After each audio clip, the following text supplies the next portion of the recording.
Dialectical behavior therapy was created in the 1980s by Marsha Linehan in Seattle, Washington. Today, DBT is taught all over the world. We're two therapists who believe everyone can benefit from DBT skills. I'm Kate. I'm Michelle. And this is DBT and Me. Hello, everybody. Hello. We're so glad you guys are here. Yippee! Another monthly episode that I will just self-disclose took Kate and I a while to get here tonight. With a lot of technical issues that we're going through. Drunk there, Michelle. I already am a little punch drunk. I'm just glad we're able to record because we almost were not able to record tonight. True we're making story. We'll have to see if you sound any different because tonight Michelle is not using her usual recording device. Yes, I am recording in a totally different manner on the fly so that we can make this episode happen. And we're going to mix things up right away from how we have done things in the past. And I'm going to tell a little bit of a story with why we have moved awkward self-promotion around and why we're no longer calling it awkward self-promotion like we have for every episode prior to this one. Kate and I, as you all probably know by now, we have a second podcast called The Couch and the Chair. And we recently recorded an episode for that podcast, and our topic that we chose was imposter syndrome. So we spent the whole episode talking about our own fears, insecurities, self-doubt around our personal lives and our professional lives, being business owners and entrepreneurs and all of this. And we realized that we wanted to bring a different energy to the part of the podcast where we promote ourselves. We have always called it awkward self-promotion because it feels fucking awkward. Yeah, it's felt weird to us from the beginning to basically ask for support and to try to talk about or name the things that we are doing. And we want to change that. And so instead of calling it awkward self-promotion, we are now calling it awesome self-promotion. It's so cheesy. And it's so cheesy. It is. No lie. Kind of love it. Just the closest word we could think of. Awkward, awesome. Fairly similar sounding. And we decided to shift when we do it to doing it at the beginning of the episodes instead of at the end. So this is the only time you're going to get this detailed of a preamble to it, but we just didn't want you all to be surprised when we now start doing the self-promotion at the beginning. I swear I started this episode at the beginning. Why are they talking about self-promotion? Yeah. Exactly. They always do that right before closing moment. Well, not anymore. So I'm going to do the self-promotion bit and then tell you what we're all talking about today. And we're going to get the ball rolling on this episode officially. So first thing is that we have some patrons to shout out. We have 2 patrons to be specific, and they are Rhonda and Henry. Woo! So thank you, Rhonda and Henry. Thank you. Yes, we really appreciate you both. And you can become a patron and support what we're doing on the podcast by going to patreon.com/dbtandme. You can check out our Etsy shop by searching for DBT and Me on Etsy. If you're listening on Apple Podcasts, you can write us a review or leave us a rating, which we super appreciate. And if you have any questions for us or anything that you're curious about or want to know, you can reach out by emailing us at dbtmepodcast@gmail.com. And Kate's doing a happy dance. Do you have something to insert, Kate? Yes, the YouTube channel. Oh, yeah, I totally forgot. That is a new thing to promote. So we now have a YouTube channel also where all of the podcast episodes are. And subscribe. Yes, like and subscribe to us on YouTube. I'm totally going to have to add that into our notes. So yeah, you can check us out on YouTube. And if you know somebody in your life who's not a big podcast person but could benefit from listening, they can find us there. And then, as I already mentioned, we have a second podcast called The Couch and the Chair. So if you're wanting to hear more from us, you can search for that on whatever platform you are currently listening on. I think I hit all the boxes. I think you did. Lots of boxes to hit. We have a lot of things that we're promoting. We do. Look at how awesome we are that we have so much to promote. A lot to promote, indeed. There you go. Awesome And self-promotion. yeah, fairly awesome self-promotion. And our topic for tonight, Kate came up with this idea a number of months ago, and I really liked it, which is that we wanted to devote an episode to revisiting the interpersonal effectiveness module. In the interpersonal effectiveness module, there's the three big skills, of Dear Man, Give, and Fast. And in each of those episodes, when we originally recorded them, except we did not with Give. In Give, we did not do any kind of role play or demonstration of the skill. We did for Dear Man and we did for Fast.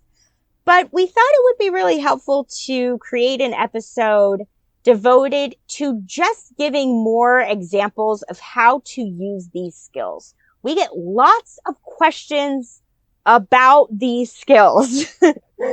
And so what we're going to do tonight is go one by one through each of them, and we're going to do 2 different role plays for each skill. So Kate's going to role play and I'm going to role play. And at the end of this, you're going to have 6 examples total that will hopefully help if you've had some questions about what it looks like to actually use these interpersonal effectiveness skills in real life. Hopefully this will shed some light on what that can look like and help clarify how you can use these skills yourself in various situations.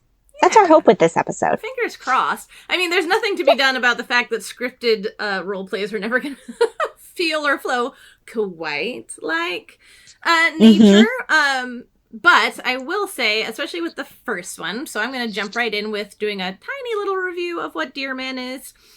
The purpose of the Dear Man skill.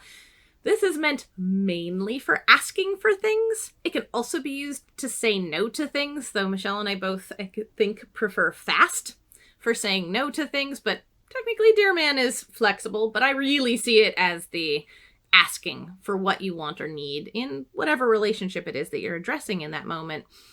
The letters stand for describe, express, assert, reinforce, mindfully appear confident, and negotiate. Right? So you may have noticed that other than the negotiate, part of the man is more part of the man. Oh, sounds so silly to say. Is right, the man is to more how you're doing it than what you're doing precisely. But I suppose they couldn't make dern, right? Like, as a dern, ma, I guess is what it would have been otherwise. Actually, I kind of like that one. But right, so this is a basic idea, right? This is meant to be relatively brief, which is actually one of the things I wanted to say before I jump into the role play. You're going to be like, oh, Michelle and Kate are keeping these short because they're recording an episode, and that makes sense. They just sort of want to wham bam get through it, right? No. I mean, yes, I suppose, but no. These are actually meant to be relatively brief, right? I think one of the biggest pitfalls that I noticed, and you chime in here, Michelle, if you disagree, but with Dear Man is people kind of going on. Yes. Yes, they spend a lot of time on the describe or a lot of time on the express. And it loses its power. Yeah, it muddies it up, right? It gets confusing. It's not direct. It's not to the point. Realistically, I don't know about you, but when I'm rambling, I rarely appear confident. Right? And so, yeah, I just wanted to dispel that from the beginning. These are short, but they're short because they're meant to be.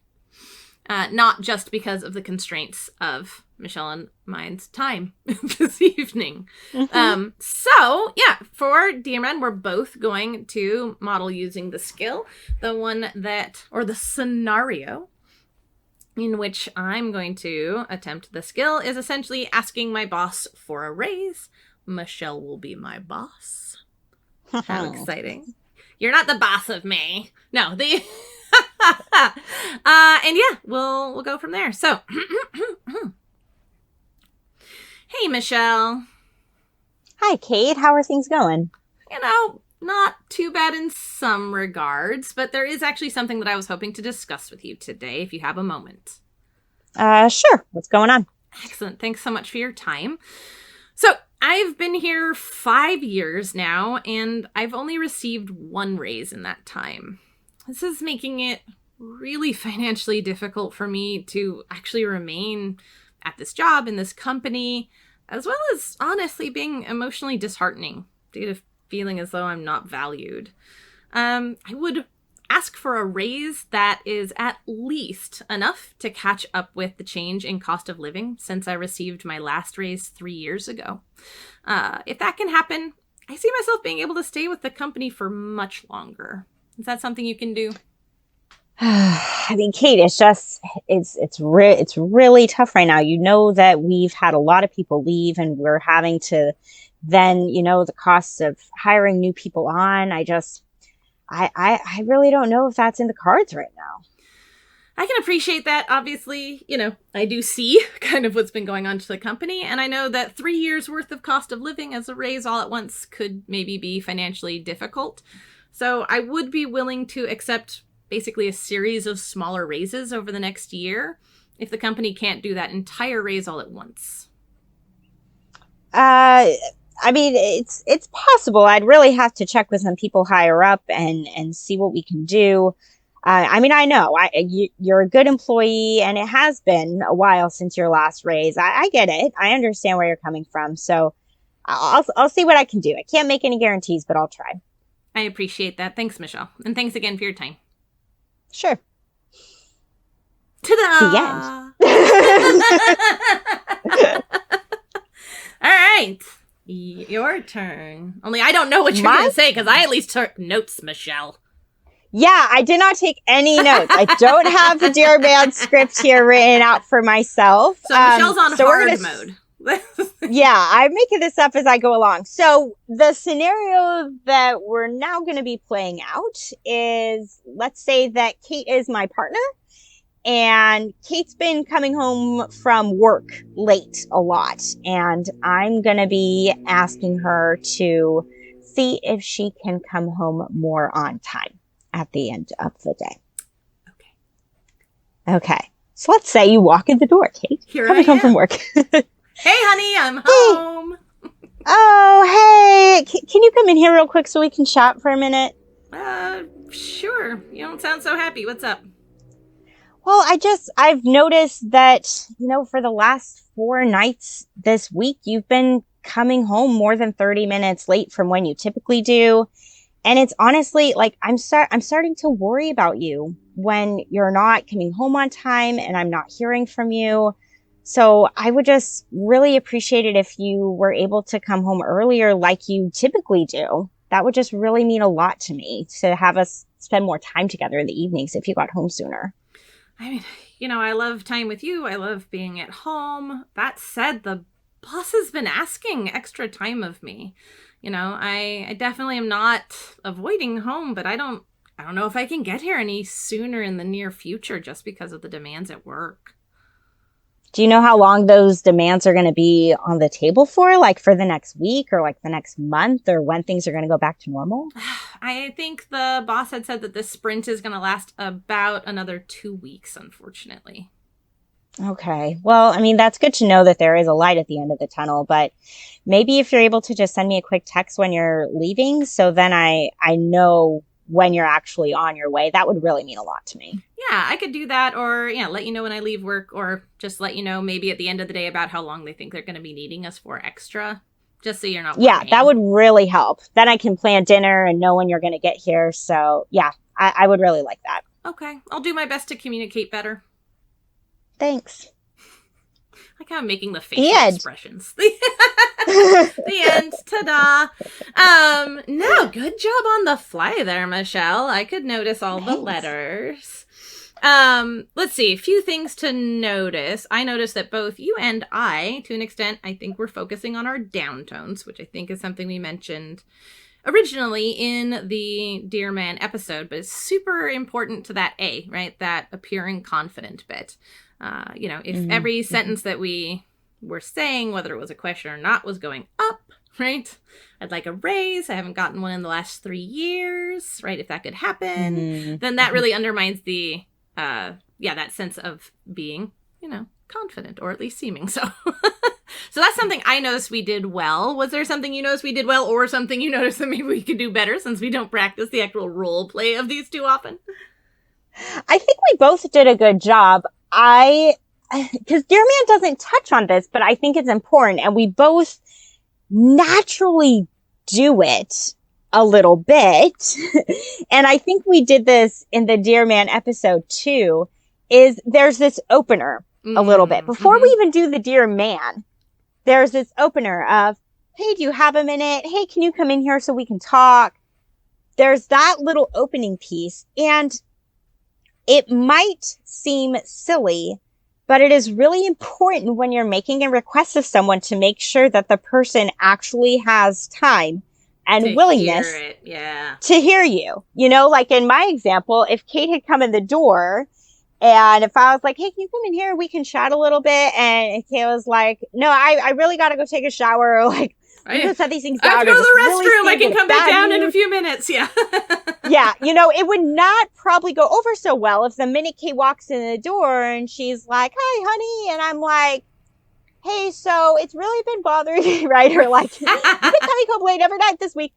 Don't just launch into the Dear Man without making sure that it's a good timing and that you can get a gauge, a read a little bit on where the other person is at and if they might be open to it. If your gut feeling is that they are not in a place to hear your Dear Man, it may be in your best interest to wait.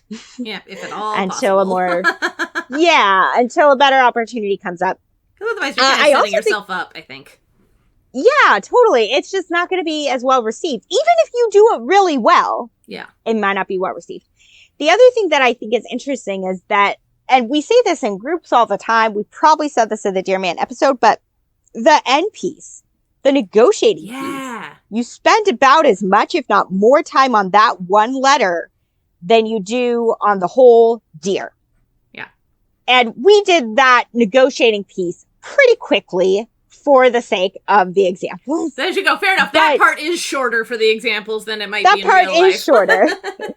Yeah, and it still is a key piece of this skill. And so just don't be surprised if you spend a lot of time on the end.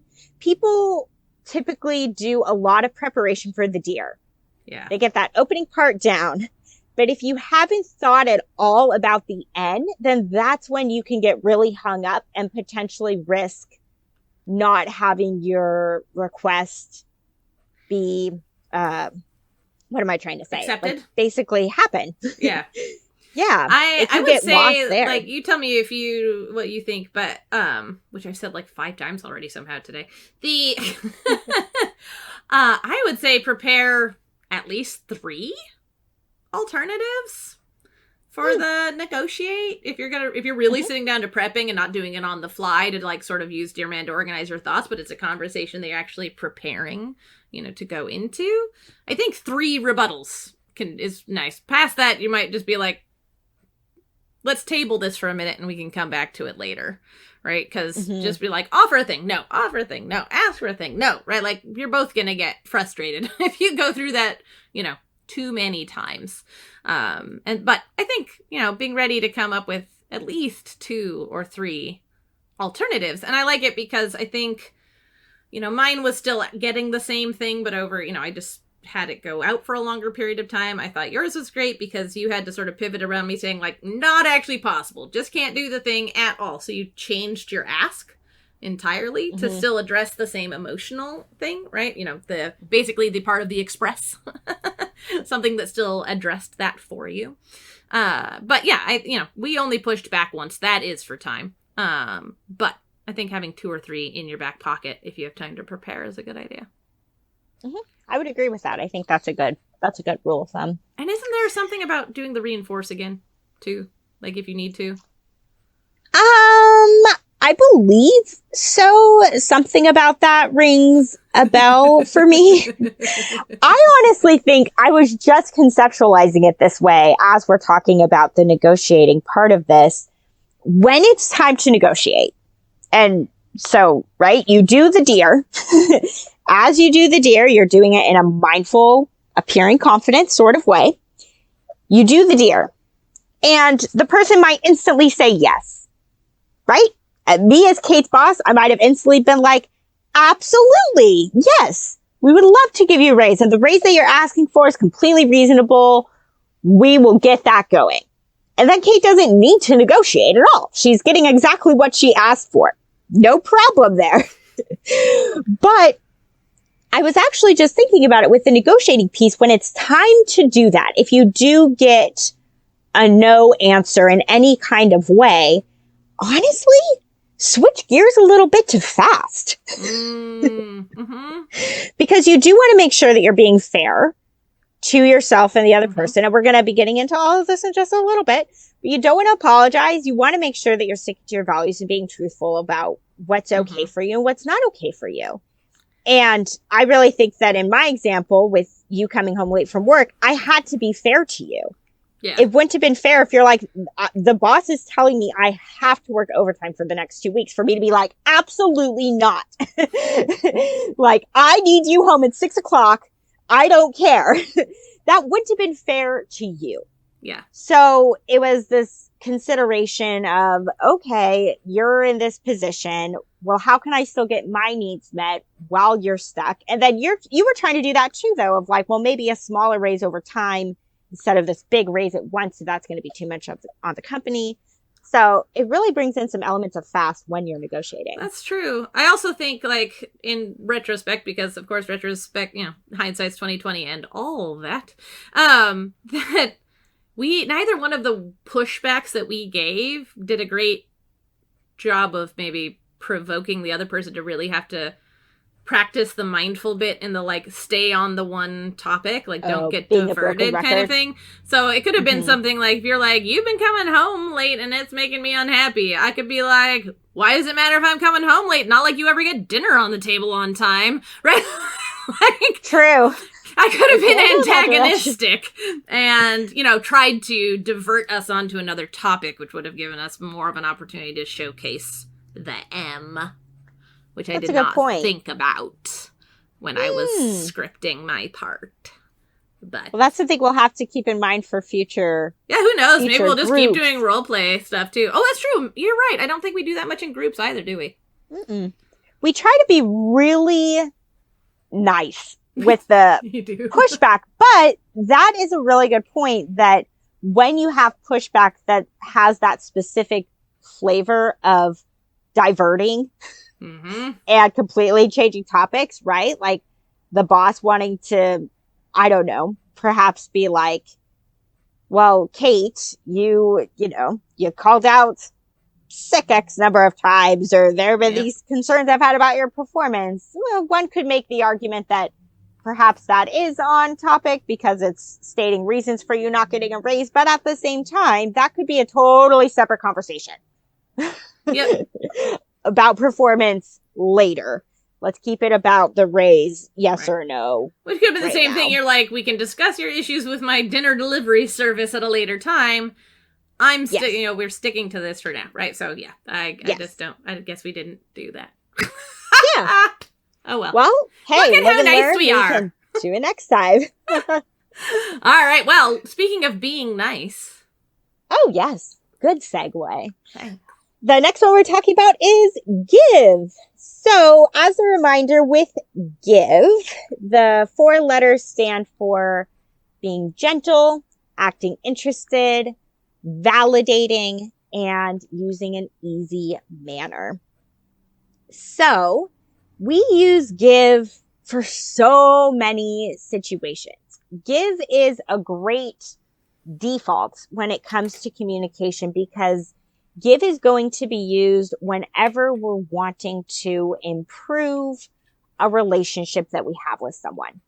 So when you think about the relationships that you have in your life, whether it's with a partner or a friend or a family member or a coworker, most of the time, the purpose of communicating is that we just want to connect. We want to bond with the other people that we have in our lives.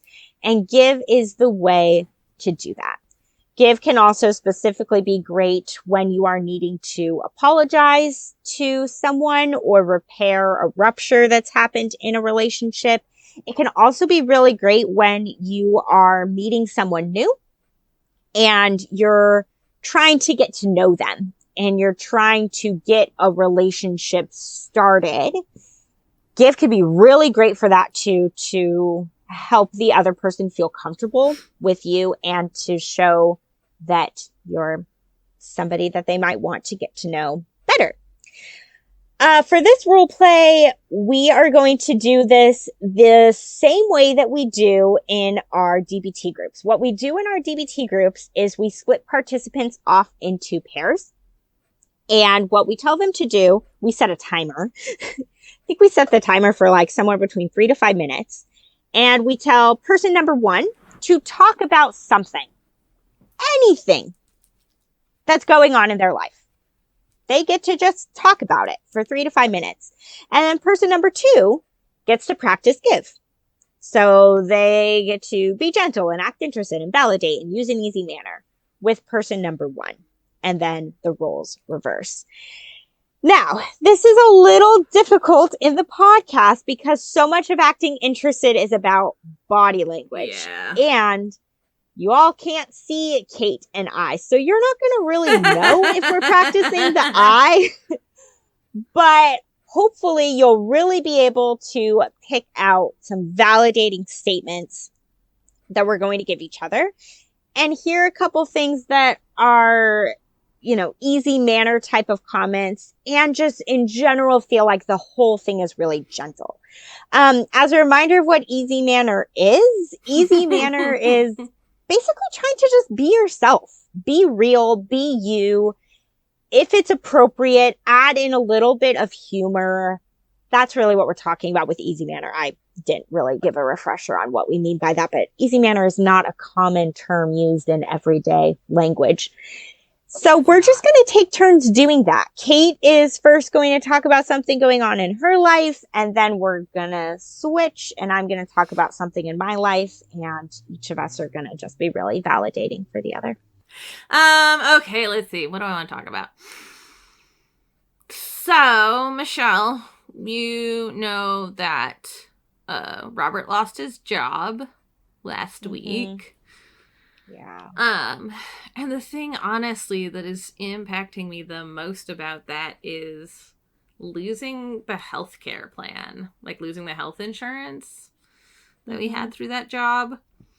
It had no deductible, which I'll be honest, I didn't actually know that existed until we got it. That's super nice. Right? No deductible. I mean, still things like copays and a very low out-of-pocket maximum. It was like a Cadillac healthcare plan. Sounds like it. And like a huge weight off your shoulders, I'm sure, to not have to worry about a deductible. Right. Well, yeah. I mean, I've, had a lot of I have had a lot of medical issues. So medical debt has been a thing for me. And just the fact that, I actually need a couple of things right now. I need another knee surgery. I would really like a breast reduction. And like, while he had this job, I was like, yes, like those things are within reach. And it would have helped so much of the chronic pain that I'm in. And so it's so hard to lose that. Like, I didn't even hardly get enough time with him in that job to interact with having that. Like, I didn't get any time to savor or enjoy those benefits. And now, stupid healthcare system that we have, but I don't even know how long we'll be without health insurance, which is scary. Not just for my chronic medical shit, but, emergencies. I've had to have 2? Yes. I've had 2 organs go bad on me and need sudden and imminent removal in my life. What if my spleen decides to explode or something? So yeah, it's just really scary and really sad. I find myself actually grieving kind of for this healthcare plan that I was so excited about.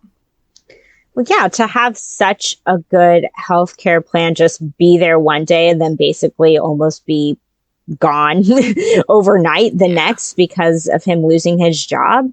Yeah, that's really scary to not know what's going to happen next with when you're going to get new health insurance or what that's going to be. Exactly.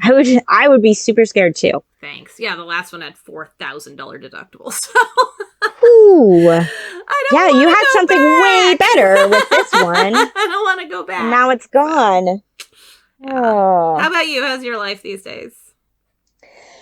Yeah, my life is going pretty well. I'm so glad. Today, yeah, like things are going well. Noah, my son, he's basically crawling almost. He's so close to crawling, and it's so cool to see. And I don't know. It's really cool. And I also have like so many emotions about it. Cause on the one hand, I'm so proud of him and I'm so excited to see him doing this. Mm-hmm. And on the other hand, like my husband and I were having a conversation just earlier today about all the things that we now need to childproof. I was just thinking the same thing. Like, now things are within reach. If he's mobile, you can't just leave shit laying around anymore. Yeah. And he's like not good at crawling yet. So he kind of starts to crawl, but then he like falls over to the side or he's not aware that he's moving headlong into the table. So I'm having to pick him up and move him all these different directions to keep him away from stuff. And so it's really exciting to be moving into this new thing. And it's also stressful at the same time. You are living in a dialectic, my friend. I truly am. Yeah. Cause it's just, they grow up. I mean, people say this all the time. It's super cliche, but they really grow up so fast. Every couple weeks, he's doing something different. He's talking so much more. He's moving so much more. He's probably going to get a tooth any day. Really? Yeah. He's drooling a bunch. And I thought I saw something this morning, but I'm not 100% sure if it's starting yet or not. But like, he's just changing so much and I'm loving it. And it's also hard to keep up with at the same time. Yeah, no, it makes sense, right? Your life is so full because of the joys and wonders that are being a mom and also being an entrepreneur and running all this other stuff that some like the thing that needs you to take time to make things better is also the thing eating up all your time so you can't. And I'm sure that's a bit of a struggle of like, I have to watch you, but I also have to get this house ready so that, it's not a deadly thing around every corner. It sounds, like you said, just a hodgepodge of excitement and worry to put together. Yes, it's definitely both of those things. For sure. The end. Okay. Yeah, that seems like a good place to stop. And I hope it was very clear to all listening when I was validating Kate and then Kate put the ball in my court and then she validated me. I don't know. I think what stood out to me about this is that both of us did a really good job about keeping it on the other person's experience when they were talking. This is something we talk about in our groups a lot when we're discussing Give, perhaps something we shared in the episode when we recorded it, but it's about the other person. And don't get me wrong, there are lots of times where you're in a conversation with somebody and it's going to be really back and forth. It's not necessarily clearly about one person or the other.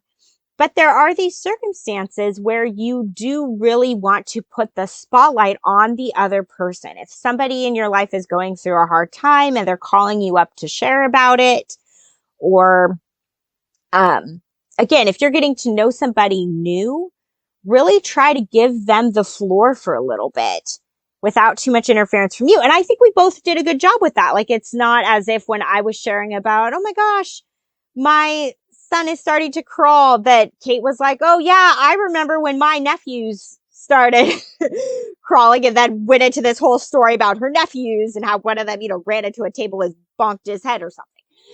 She didn't make it about her. I didn't make it about me when she was sharing, to be like, oh yeah, that happened too when my husband got laid off, which it did. Like, I've been where Kate's been. But I didn't go into telling a story about that. And neither did Kate. We both really kept it about the other person. So that stood out to me with doing this. And there was something else that I was about to say, but for some reason it's slipping my mind. Probably because I distracted you by getting up and letting the cat in the middle of your sentence. Yes, I see. Cute Jen on your lap. Boy, he's been so annoying today. To be honest. Yes, you have been. Yeah, no, I noticed. I like that too. I do think, the wanting to chime in with your own stuff is so natural. Right? That I think you're right. That is definitely one of the things we have to steer people away from the most in groups is like, I get it. You want to join with that person, right? Like that's how you want to show that you're paying attention and that you're with them. But it can be really easy to just get lost in your own contribution and steal the show, steal the conversation. So when you're consciously and intentionally practicing give, as Michelle was talking about, really focusing in on the other person, I know, like you pointed out, they can't see us, but especially when we're in the middle of a story, a lot of give is silent, right? Or a very quiet little and oh and ah, right? Little onomatopoeias. But a lot of it's facial expression and nodding and leaning in. Eye contact. Yeah, right. And so I just noticed, to be honest, Michelle, if either one of us were bad at give, we need new professions. But we do it day in and day out. We do it day in and day out. But yeah, I'd say the not running away with the story yourself is one of the big, hard, parts of practicing give that may not be natural to how we always converse without thinking about it. And I think that silence, and a silence that ideally isn't waiting.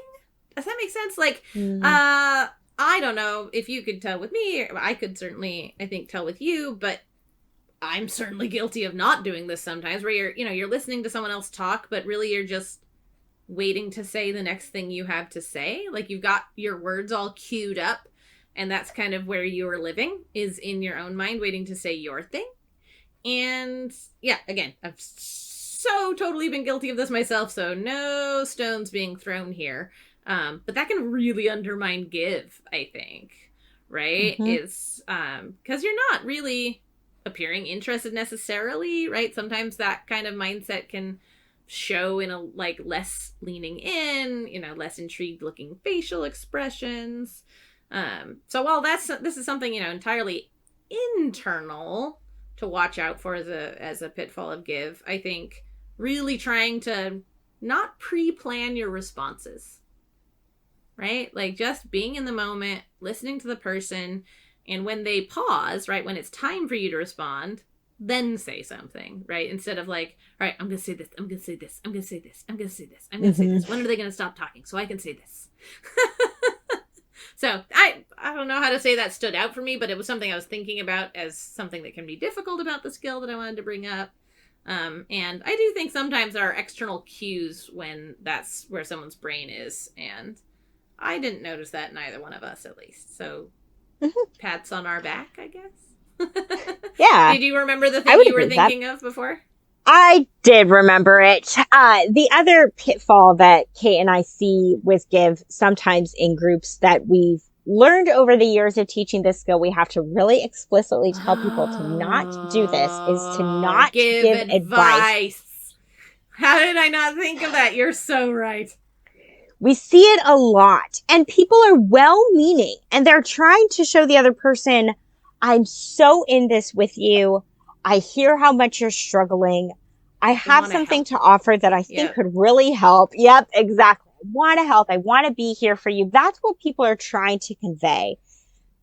But it takes, again, that word spotlight, it takes the spotlight off of the person who's sharing and their struggle and their experience. And it almost is putting the spotlight on yourself as the person who knows best for them, kind of a thing. And so Kate and I both did not give each other advice. That's true. I did not say to Kate, well, why don't you, have you looked into getting your own health insurance plan while your husband is looking for a job? I didn't say that. Kate wasn't giving me tips on childproofing and being like, oh, well, when you do start childproofing, make sure that you take the tablecloth off of the table so that he doesn't accidentally pull it down on himself, right? Neither of us gave advice. We just listened and we just validated. And validation is at the heart of Give, of just saying, oh, that sounds so hard. And you can say, I said this with Kate. I said, I would feel the same way too about losing such a great health insurance plan. But that's about as far as it goes. Don't try to fix it for the other person, because a lot of times there's going to be nuances and context that you don't fully understand. And the other person has probably thought through at length what they can do and may actively be working on solving the quote unquote problem already. And they're not looking for somebody else to try to solve it for them. They just want somebody to listen and understand and just be there. And so that's really the purpose of Give. So I wanted to point that out too. I can see the cat right now. Did he just jump down? No, you can't see that arm. He's laying in my lap right now with one arm just sticking straight up in the air. Now I see it. He's like half upside down and he's like trying to make air muffins with this one hand, just straight up. Silly Jen. Gosh. You're so funny, dude. Sorry. I know I interrupted everything, but God, that is so funny. I think that was all I had to say, unless you have any final thoughts on Give before I think Give move on to Fast. Is in its own way the most straightforward. Yeah, I I don't know what I was saying. See, there you go. Your thoughts drifted off once and my thoughts drifted off once. Good job, our brains today. All right, I think we're on to the last one then, which is Fast. So, for those of you following along at home, FAST stands for being fair, no apologies, stick to your values, and be truthful. The general, I'd say the two purposes of FAST are saying no and setting boundaries, which I suppose can sometimes look like saying no too, right? But this idea of, I don't know, like holding fast, right? Or standing firm is a lot of what I think about FAST being for, right? When someone's trying to push you or pull you or, get you to do a thing that you just don't want. But this is in a very different way, I would say, than a lot of us, and I am saying us, are prone to doing this. Of all of these skills, FAST is absolutely the one I'm the worst at in my personal life. I am, as many people who are socialized female in our culture, I'm very prone to apologizing about everything, especially saying no to people if they make requests or trying to get me to do something.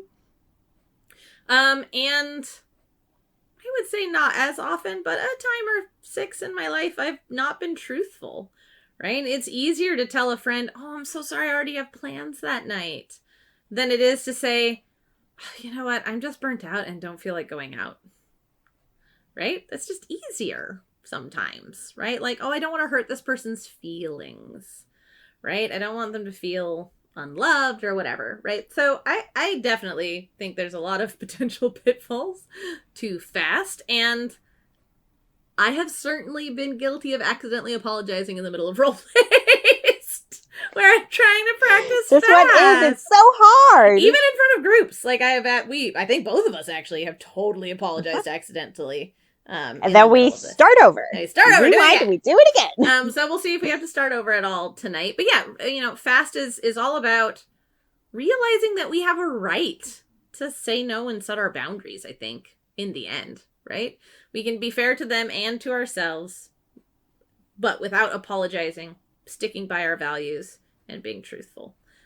Which just is not necessarily the way a lot of us were raised or had things modeled. So, yeah.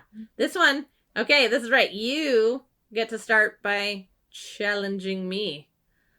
All right. I do. And I realized when I wrote up the notes for this, you have another work-related example. I do, which I hate, but let's go. I'm going to be Kate's boss again. Again! You're still my boss, apparently. You are the boss of me, Michelle. I am for this evening, I guess. And I'm going to be asking Kate to work overtime. Kate's going to use fast to tell me no. All right, here we go. Good luck, me. All right. Yeah, here we go. Oh, Kate, I'm so glad you're here. I am really going to need you to work late tomorrow night. Jessica just called out last minute, and instead of getting off at 5, I really am going to need you to stay until 8. It's only 3 hours. I really need you to work late tomorrow. Please. It would mean so much. Oh, I hear you, and I absolutely know the bind that you're in. I wish I could help, but the truth is, I'm just not available tomorrow night during those hours, and I can't do it. I really need that time so that I can recuperate and get ready for the next day. If I work those extra hours, I'm gonna be useless the next day, so. But Kate, you don't start the next day until 11. You're going to have plenty of time, even if you work until 8, to go home and get a good night's rest before you come in the next morning. I hear you, and the truth is, I have other things that I do in the morning before work that get me up pretty early so I can take care of them in my regular life. As much as I value you and I value the work we do here, this isn't the whole of my life, and I do have other things that I need to be well rested and attend to before work tomorrow morning. Or the Okay. next one, excuse me. All right. I'll go check with someone else. Thanks, Michelle. Thanks, Kate. Yeah, I could keep it up. I could keep it up. All right. On to the next one. I was like, oh, what am I saying? Yeah, here? now Kate's going to Okay. push back with me. This is a hard one for me to say no to. All right, let's see. Oh, let's explain what it is first, real quick. Yes. So Kate's going to be asking to borrow money from me. Yep. That's the scenario Friendo. here. I'm going to have to figure out how to use fast to tell her no. Michelle is my dear, dear friend. And I'm going to come and ask her for money. Okay. You ready? All right. Oh, hey, Michelle. Hey, Kate, are you okay? Honestly, not really. That creep of a boyfriend that you've been warning me about for a while now. Yeah, I know. Yeah. Well, he took off, which might be considered good news, except he devastated my bank account on his way out. Oh, God. Yeah. It's terrible.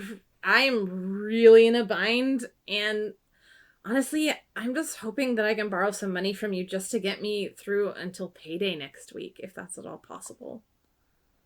Yeah, well, gosh, that really sucks that he left you in this position, but I'm not in a position to help. Oh, I mean, I hear you, but it's just a week, right? Just a week. You know me, we've been friends forever. I'm good for it. I can tell you when the payday is. You can come with me to the bank to take the money back. I don't even know what I'm going to do until next Friday if I can't borrow some money. Yeah, I understand that you are in a really tough spot, but I'm worried that if I loaned you money, it would then put me in a tough spot. And I have to make sure that my bills are going to get paid too. Okay. All right. I don't know what I'm going to do, but we'll see. Maybe my parents can help or something. I really hope so. Okay. Thanks. For Yeah, nothing. you're welcome. Sorry. I would never say that. Oh, we both broke character at the edge. Okay, let's see. First of all, I think neither of us apologized. No, I came close, but I held it in. All right. I was like, we did things sort of skirting around the issue. I hear you. I know.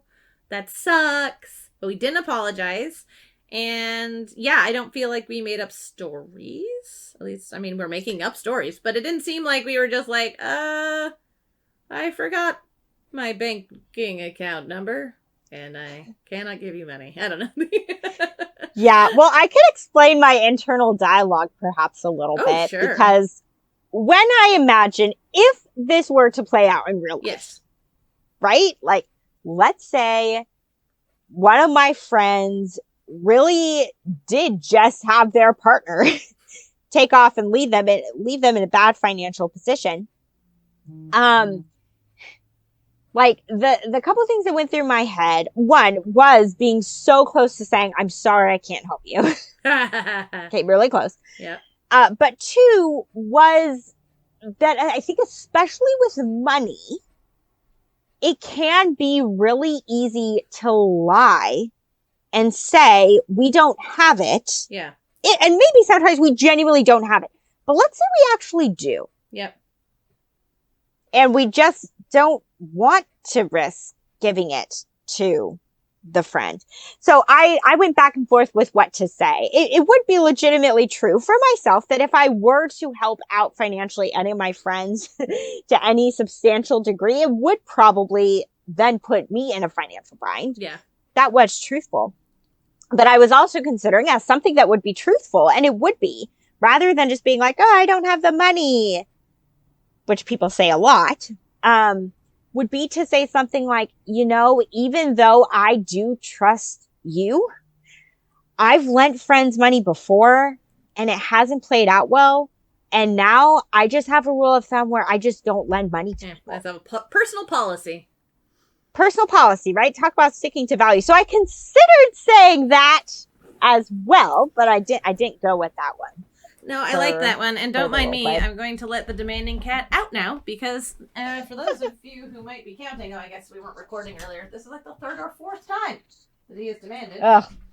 Coming in and out tonight. I don't know what's wrong with him. He always knows when you're busy. He does seem to know that. It's true. Bless my client's heart, how used they've gotten to me getting up and getting down in sessions. There was one more thing I thought about real quick, and then I'll turn it over to you. Sorry, but the other thing I thought about, I know, I just apologized. I didn't need to, but I caught myself a little bit because for me, I can be very wordy, and sometimes when I am telling people no, I do over-explain. I do share a lot about why I'm saying no, and that's because I'm not feeling confident in my no. And it almost seemed to catch you off guard a little bit, Kate. I could see it in your body language. Nobody else could. But I stopped myself initially. I gave more detail once you pushed. Yeah. But I stopped myself initially where I just said, I don't think I'll be able to help. Yeah. And I stopped. You did. And I was so close to going further of being like, I can't help because da da da da da da da. But I realized I didn't need to say more beyond that. I just needed to say, no, I'm not in a position to help you. That's all I needed to say. I didn't need to give a big explanation without Kate perhaps inquiring or wondering or that kind of a thing. I didn't need to. And sometimes with fast, less is more. We talk about that with Dear Man a lot. Yep. But I think it's also true with fast. Oh, absolutely. Less is more. Though it is interesting, like, I don't know, sometimes I think about you could potentially combine things a little bit. I imagine if you were really trying to do this, but really also trying to help a friend, you'd be like, oh my gosh, I cannot help you at all with money. But if it would help you at all to come and stay at my place for a few days, like, that's something that we could do. Or something, right? Like, sort of a negotiate. Sure, I can't loan you. Yeah, I can't loan you $500, but maybe I can loan you 50, right? I was thinking that too, the negotiating piece, but we needed to keep it clean as fast. But that passed through my mind as well of sometimes it's hard to just not this, say a but pure this. No. Yeah. Sometimes you might be able to help a little. No, it's like in my mind when I was doing my thing, I thought about I thought I have something else to do with that time. Was like, oh, that sounds like I'm doing the lying thing. And so I tried to make it more about like the value of work-life balance. Hopefully that came across a little bit. Like, as much as I value this is not the whole of my life. Yeah. And there are other things. It's not just, can I work here and then get back to work here? Like, that's not that's not all my life is. And so, yeah, I don't know. I was trying really hard to think of like the values part, especially because I think that sometimes that can get a little lost in fast. Mm-hmm. Like we're thinking of as sticking to our no, but we're not necessarily thinking about what's the underlying value. Like what value are we sticking to? Right? And so, yeah, yours might be, I have a value of not mixing friendship and money because it goes badly. Like that's the thing. I value my friendships, and this to me is a way of valuing our friendship, right? Is not muddying the waters with money or something, right? And mine was trying to be about work-life balance. But again, oftentimes I think we have to practice fast on the fly. So you may not be able to do this, but if it's time when if you have time to introspect a little bit, you might feel less guilt or less wishy-washy, less uncertain of yourself if you can dig down and find that value, right? Find what's really at the core behind this boundary or this no that you're saying. That can be really rooting, right? Really, really grounding in what you're trying to accomplish, I think. To be like, oh, I'm not just blowing off a friend, right? I have this... if I say yes, I'm out of integrity with myself in some fashion, right? And kind of knowing what that means, what that looks like, just, how you're out of integrity with yourself can help you stay in integrity with yourself. So I think that's worth thinking about. Yeah, I think especially with your example with being asked to work overtime, sure, somebody could, if they wanted to, set that hard and fast boundary, hard and fast, when we're talking about fast, but someone could set that boundary of, I will not ever work overtime under any circumstances for any reason. I will work my 40 hours and nothing else. That's completely fair. Yes. It may also be more nuanced. It might be, I will not work overtime on certain days of the week. Mm-hmm. I will only work, say, 1 hour past the end of my shift. Let's say I'm supposed to get off at 5. I will only work until 6, but if I'm asked to work later than that, I will not work later than that. There could be all sorts of intricacies to the boundary that we're setting. And that is when it comes down to, like you're talking about really nicely, Kate, what's the underlying value for you? For a lot of people, I think when it comes to work and work-life balance, it really does come down to, is this going to interfere with my time with my family or my partner? Is this going to put a strain on the relationships that I have in my life if I've been invited to certain plans and then now I'm canceling because I'm having to work overtime last minute or that kind of a You're thing? You're such a social creature. I'm just thinking like my self-care. Like that's which is totally valid too, and often so overlooked by employers and the workforce in general. We almost had a situation. I mean, not like you were asking me to do something and I was saying no necessarily, but I think something sort of came up like that earlier when we were maybe going to have to reschedule recording and we were looking at different times. Mm-hmm. If my schedule were a certain way, there might have been a chance for me to do it on Thursday, but then I wouldn't have gotten a break between, seeing my regular clients and leading DBT group. And I was like, I can't do that. I need that break. Yep. Right. And that was a little itty bitty fast.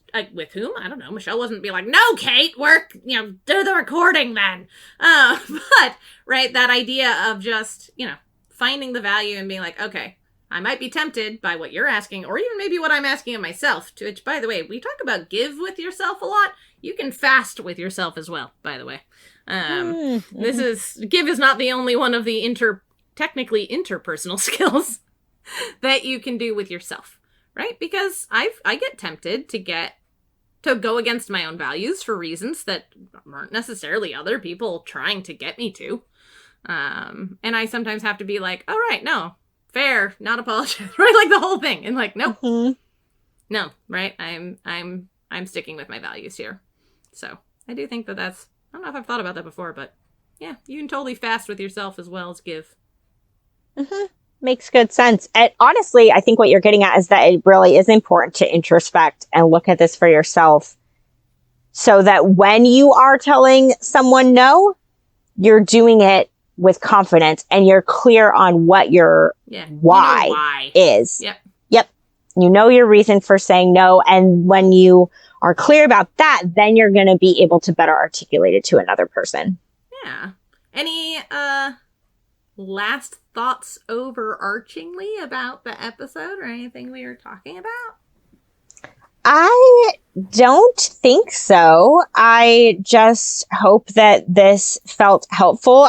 People can write in and be like, hey, do it in this circumstance or something. I don't know. Requests. Yeah, if we got enough suggestions, we could totally do a follow-up to this episode where we do even more examples if it would be helpful. But I think let me find words. One of the reasons why I like DBT so much is because I think there's more to discover about the skills continually. Oh, yeah. Kay and I have taught the interpersonal effectiveness skills many, many times by this point. And there were new things that I realized tonight. Yeah, me too. As we're role-playing these things where I'm like, I've never thought of it like that. Or, oh, that's a new way to look at it. And so it's just really interesting to me. And hopefully hearing these examples and getting a taste of how this can look in real life serves all of you in feeling more confident in using these things. It's one thing to understand the skill intellectually. It's another thing to actually practice it. And I hope that this episode really helps with practicing it. Yeah, I hope so too. I will say, I mean, obviously we're not going to do it this episode because we would have had to think about it a long time ago. But now that we're doing awesome self-promotion and at the beginning, I think we need some other like set thing. I don't know what it looks like, but we need a transition thing because I don't have like a now closing moment, right? Like I just feel I need a transition thing, so we will have to brainstorm.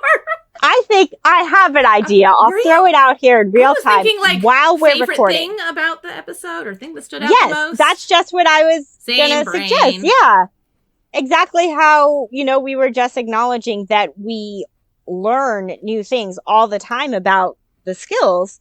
Maybe that's how we should close each episode, is each of us saying what our takeaway is or what our favorite moment was from the episode, something insightful or new that we thought about, that we hadn't thought about before. Maybe we can do that in the future. Reflection corner. I don't know, something, but I can't just be like, and we're done teaching the skill. Go. That's just too weird for me. That is awkward. Yes, that would be an awkward transition. So now that I've basically made talking about the awkward transition, I think we're ready for the closing moment.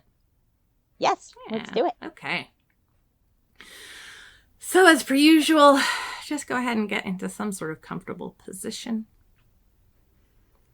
This can be sitting, standing, laying down, whatever feels good and right in your body today. And if you feel safe and comfortable doing so, I invite you to go ahead and close your eyes. We're going to start by just tuning into our breath. You don't have to breathe any more slowly or any more deeply than you are naturally. It really is just about paying attention,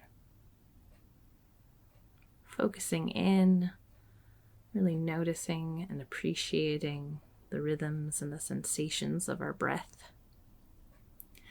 and letting them welcome us into our bodies and into the present moment. So in tonight's episode, we talked about 3 skills.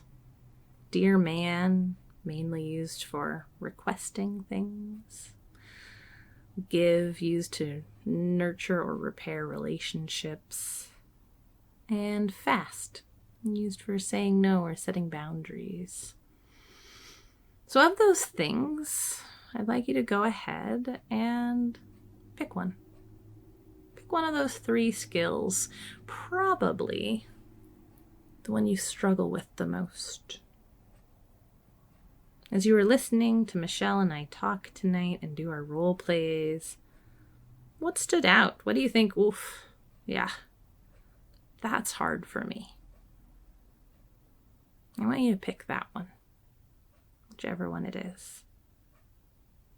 And once you've picked that skill, I'd like you to think of a situation or relationship in your life where you could put it into action. Think of a situation or a person where this skill is needed more in your life.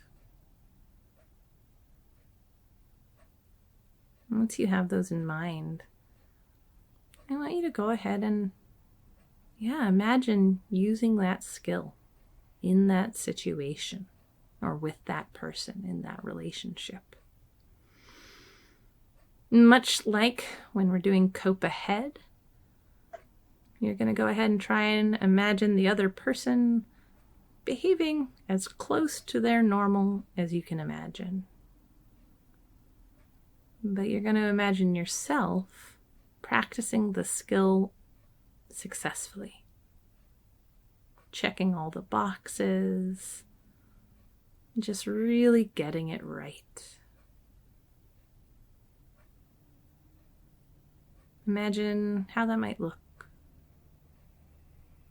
Imagine how that might feel. What emotions might it bring up? What sensations in the body? If you were able to do this, would that impact your sense of self at all? Would it challenge some myths that maybe you have?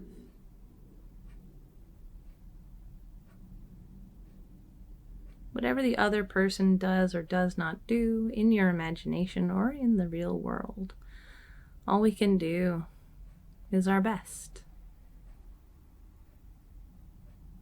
And so in this imagined scenario, I don't know if it needs an ending today, because we can't know. We can try and game out whether the person is going to say yes to our request, whether they're going to feel nurtured and validated when we practice give, or whether someone's going to be gracious in receiving our no or our boundary. All we have control of is ourselves. And so it's worth it to imagine yourself practicing the skill in a way that you can be proud of, because that's all you can practice, and that's all you can control, and that's all you can do. For now, go ahead and let go of this in your imagination.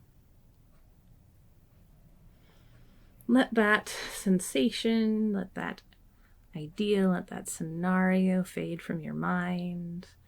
Maybe do some stretches or deep breaths to come back into your body and into the room. Whenever you feel ready, you can go ahead and open your eyes.